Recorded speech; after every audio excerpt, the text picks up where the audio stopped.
नमस्कार दोस्तों, आज हम एक मार्शल आर्ट मूवी एक्सप्लेन करने जा रहे हैं जिसका नाम है निंजा असैसिन।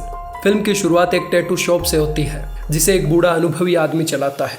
वो एक जवान गैंगस्टर के टैटू बना रहा था, तभी एक लड़का लिफाफा लेकर आता है जिसमें काली मिट्टी होती है। गैंगस्टर को पता नहीं होता कि इसका मतलब क्या है, पर जब वो बूढ़ा आदमी देखता है तो वो शॉक्ड हो जाता है। वो बताता है कि ये काली मिट्टी दुनिया के सबसे खतरनाक और निर्दयी निंजाओं के आने का प्रतीक है। काफ़ी समय पहले उसने उनका सामना किया था, तब उसे पता चला कि वो कितने खतरनाक हैं। जब वो गैंगस्टर उसे कायर कहता है तो वो अपने सीने पर बना एक निशान दिखाता है जो कि निंजा अटैक के कारण बना था। उसका हार्ट शरीर के दाहिने हिस्से में है जिसके कारण वो आज तक जिंदा है। तभी एक आदमी का सर बीच में से काट दिया जाता है जिससे वहाँ खून ही खून फैल जाता है। तभी ऊपर छत से एक रस्सी आती है और एक आदमी को ऊपर खींच लेती है, और जब वापस उसे नीचे फेंका जाता है तो वो टुकड़ों में नीचे पहुँचता है। निंजा अभी भी शेडो में छुपे होते हैं और लोगों को एक ही झटके में गाजर मूली की तरह काट रहे थे। जब सब मारे जाते हैं तो एक अंधेरे कोने से निंजा बाहर निकलते हैं। हमें यहाँ जापान के ओजुनु क्लेन से इंट्रोड्यूस करवाया जाता है। ये एक निंजाओं का क्लेन था जिसे ओजुनु द्वारा चलाया जाता है। दुनिया भर से बच्चे छांट कर यहाँ लाए जाते हैं और निंजा असैसिन्स बनने की खतरनाक ट्रेनिंग दी जाती है। दुनिया के लीडर्स के बीच ये निंजा काफ़ी पॉपुलर होते हैं, पर बाकी दुनिया से इन्हें छुपा के रखा जाता है। 100 पाउंड सोना देकर कोई भी उनको हायर कर सकता था और फिर निंजाओं द्वारा उनके दुश्मनों की मौत सुनिश्चित कर दी जाती। ओजुनु क्लेन सैकड़ों सालों से शेडो में काम करता आया है। Russian president, Japanese prime minister और कई मशहूर लोगों की ज़िंदगी हर चुके हैं ये निंजा। जो भी उन्हें जानता है उनके नाम मात्र से ही कांपने लगता। एक नए सेशन में लॉर्ड ओजुनु एक नए लड़के राइजो से पूरे ग्रुप की मुलाकात करवाते हैं। उसके पेरेंट्स ने उसे लावारिस छोड़ दिया तो उनका लीडर उसे यहाँ ले आया। किसी ने उसे बताया कि राइजो ओजुनु के बाद क्लैन का लीडर होगा, और इन्हीं उम्मीदों के कारण राइजो की ट्रेनिंग भी काफ़ी टफ हो जाती है। 10 साल की उम्र तक आते आते उसके पूरे शरीर पर पनिशमेंट के निशान हो जाते हैं। निंजा की सबसे बड़ी क्वालिटी उसका छुप के रहना है।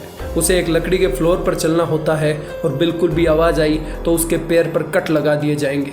रात में जब वो दर्द से सो नहीं पाता तो उसे दया नाम की चीज़ का ज़िंदगी में पहली बार आभास होता है जब एक लड़की उसके घावों पर दवा लगाती है। उसका नाम किरिको होता है और वो भी उस क्लेन का हिस्सा होती है। बच्चों को किसी भी तरह के इमोशन से दूर ही रखा जाता है, पर किरिको अलग थी। वो वायलेंस पसंद नहीं करती थी। समय धीरे धीरे निकलता गया।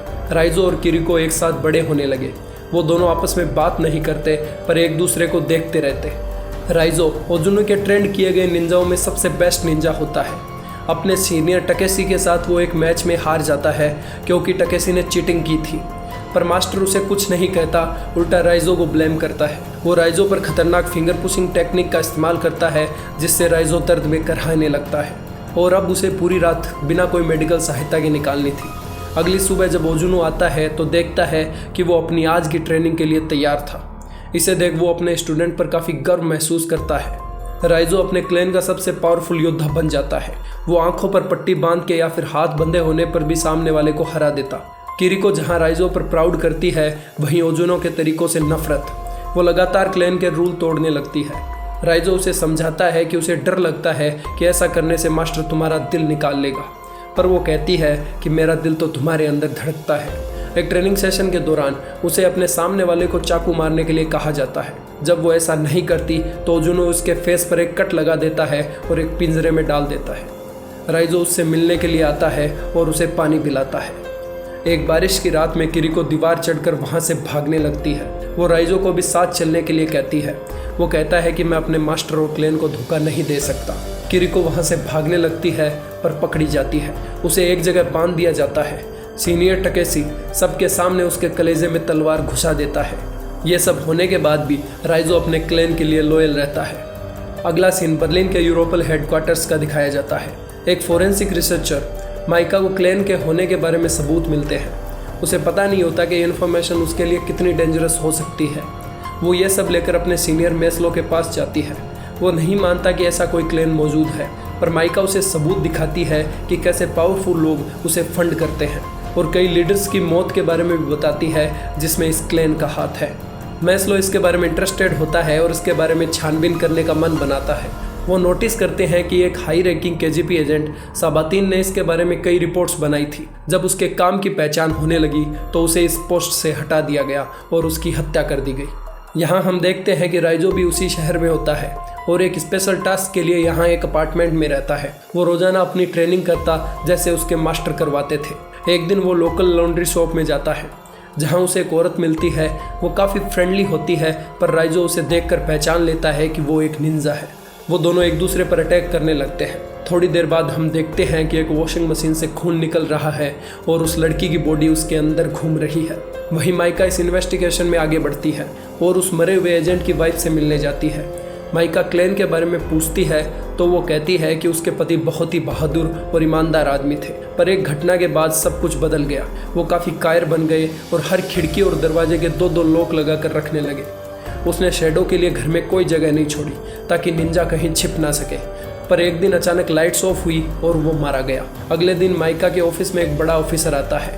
अब ये साफ था कि उसके ऊपर नज़र रखी जाएगी क्योंकि वो कई चीज़ों को लेकर काफ़ी उत्साहित थी जिनके ऊपर उसे ध्यान नहीं देना चाहिए। शाम को माइका घर लौटती है तो देखती है कि उसके पूरे ब्लॉक में बिजली कटी हुई है। वो अपने अंधेरे अपार्टमेंट के अंदर जाती है, तभी उस पर एक निंजा अटैक होता है, पर वहाँ एक दूसरा निंजा उसकी ज़िंदगी बचा लेता है और उस निंजा को मार देता है। वो कोई और नहीं बल्कि राइजो था। फ्लैशबैक में दिखाते हैं कि राइजो अपने पहले मिशन पर है और वो किसी का काम तमाम करने जाता है। वो पूरी तरह से अपनी भड़ास निकालता है और किसी जानवर की तरह सामने वाले को मार देता है। मिशन के बाद वो छत के ऊपर जाता है अपने क्लेन से मिलने। वहाँ ओजुनु कहते हैं कि हमें तुम पर गर्व है। वो पास आते हैं और उसके चेहरे और आंख के ऊपर अपने हथियार से वार करते हैं।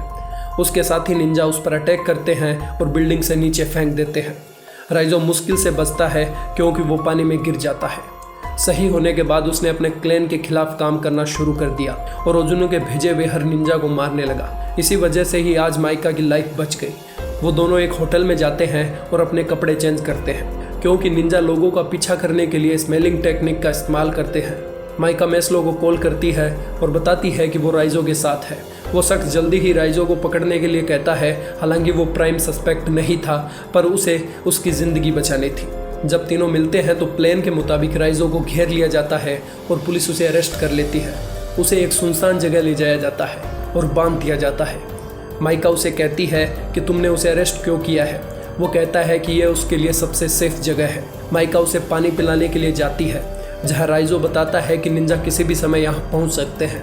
माइका मेस्लो को वॉर्न करती है पर यह काफ़ी देर हो चुकी थी। अचानक लाइट्स बंद होती है और शैडो से निंजा निकलने लगते हैं।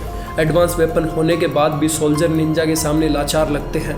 माइका राइजो पर हमला होने से पहले उसके हाथ खोल देती है। वो उसे जाने के लिए कहता है क्योंकि वो खुद को और माइका को एक साथ नहीं बचा सकता। राइजो उस क्लेन का बेस्ट स्टूडेंट था पर निंजा के एक झुंड से लड़ना उसके लिए भी मुश्किल था। अंत में राइजो और टकेशी लड़ते हुए रोड पर आ जाते हैं। टकेशी अपनी तलवार से राइजो को मारने वाला होता है, तभी माइका वहां आ जाती है और अपनी कार से टक्कर मार देती है। वो राइजो को एक होटल लेकर आती है क्योंकि उसके शरीर पर काफ़ी चोटें लगी होती है और वो डॉक्टर के पास जाने से मना कर देता है। वो उसके पास बैठती है और बातें करती है। वो उससे माफ़ी मांगती है और अपनी ज़िंदगी बचाने के लिए धन्यवाद करती है। वो एक ट्रैकिंग डिवाइस निकालती है जो कि मेस्लो को उनकी लोकेशन बता रहा था। पुलिस आती उससे पहले कुछ लोग वहां आते हैं और राइजो को वहां से ले जाते हैं।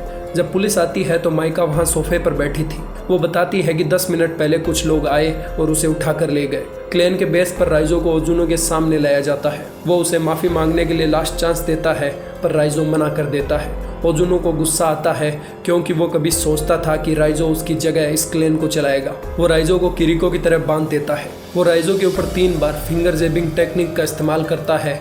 अमूमन लोग इस टेक्निक के एक बार से ही मर जाते हैं। राइजो सिर्फ खून की उल्टियाँ करता है और उसी के साथ एक ट्रैकिंग डिवाइस भी निकलता है। वो कुछ करते उससे पहले माइका फोर्स के साथ वहां पहुंच जाती है और वो लोग उन पर गोलियां बरसाने लगते हैं। काफ़ी निंजा धमाके में मारे जाते हैं। अब अंधेरे में छुपना उनके लिए काम नहीं कर रहा था। टकेशी और कुछ निंजा का सामना राइजो से होता है। राइजो उनसे लड़ता है और उसके साथियों का काम तमाम कर देता है। टकेशी और उसका आमना सामना होता है और अंत में राइजो टकेशी का गला काट देता है और उसे भी खत्म कर देता है। अब सिर्फ उसका गुरु ओजुनु बचा था। वो एक रूम के अंदर उसे ढूंढ लेता है। वो एकदम शांत अंदर बैठा होता है जबकि बाहर लोग मर रहे थे। वो हवा की तरह गायब हो जाता है और पीछे से आके राइजो पर अटैक करता है। दोनों अपनी तलवारें निकालते हैं और एक खतरनाक जंग शुरू होती है। ओजुनु उसे एक और मौका देता है माफ़ी मांगने का और कहता है कि मैं तुम्हारे पिता समान हूँ। वो कहता है कि मैं किसी का बेटा नहीं हूँ और जब मैं तुम्हें मारूंगा तो वो मेरी ज़िंदगी की पहली सांस होगी। दोनों फिर से भिड़ने लगते हैं पर ओजुनु फिर से गायब हो जाता है। तभी मेका वहाँ आ जाती है ताकि राइजो को बचाया जा सके, पर ओजुनु उसके पीछे से आता है और तलवार उसके सीने में घुसा देता है। दोनों में फिर से लड़ाई होती है। राइजो ने अब वही ट्रिक अपनानी शुरू कर दी जो ओजुनु काम में ले रहा था। वो शेडो में छिपने लगा और ओजुनु के शरीर को जगह जगह से काट दिया। राइजो ने ओजुनु को मार दिया। वो माइका को उठाकर बाहर लाता है।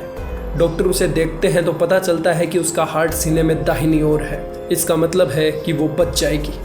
फिल्म के लास्ट सीन में राइजो उस दीवार पर चढ़ता है जैसा कि किरिको चाहती थी। इसी के साथ फिल्म खत्म होती है। अगर आपको हमारी एक्सप्लेनेशन पसंद आई हो तो सब्सक्राइब करें हमारे चैनल मूवीक्स हिंदी को।